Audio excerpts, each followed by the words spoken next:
Oi, boa noite, tudo bom?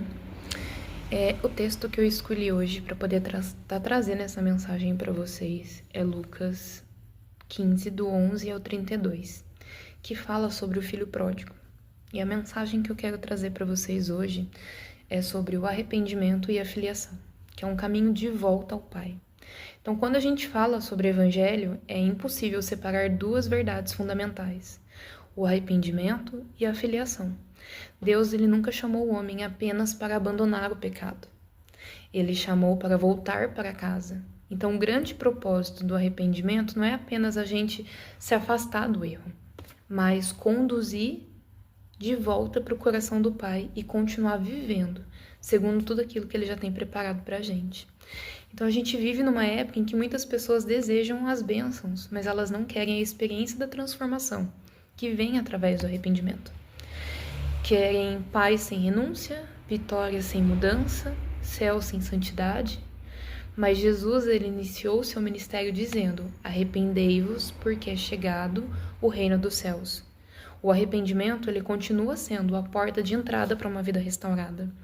E com essa parábola, né, do filho pródigo, ele retrata perfeitamente essa realidade. Na verdade, ela poderia ser até chamada como a parábola do pai amoroso. Porque o personagem principal, ele não é o pai que... não é o filho que saiu, né? Mas o pai que deixou o filho ir, mas ficou esperando. Ele continuou, ele permaneceu no mesmo lugar. O filho mais novo, ele pede a sua herança que antes da morte do pai. E naquela época, né, naquela cultura, isso era uma profunda ofensa, era uma desonra para a família. Porque é como se o filho dissesse: o Senhor já morreu para mim. E essa é exatamente a essência do pecado. O pecado ele sempre começa quando o homem decide viver independente de Deus, acreditando que pode encontrar felicidade longe da presença do Pai. Quantas vezes a gente escolhe tomar as decisões pelas nossas escolhas, pelas nossas vontades, e quando a gente se dá conta era totalmente contrário àquilo que Deus tinha pra gente. Mas o importante é a gente entender que o Pai ele continua no mesmo lugar e ele permanece no mesmo lugar. Então, o início de tudo, ele parece agradável. O filho tem dinheiro, tem liberdade, tem novos amigos, mas o pecado ele sempre oferece uma falsa promessa.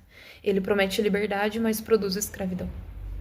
Ele promete prazer, mas entrega um vazio. Ele promete independência, mas conduz à miséria. E a Bíblia, ela diz que depois de desperdiçar tudo, veio uma grande fome. E aquele jovem começou a passar necessidades. Então, aquele que antes era filho,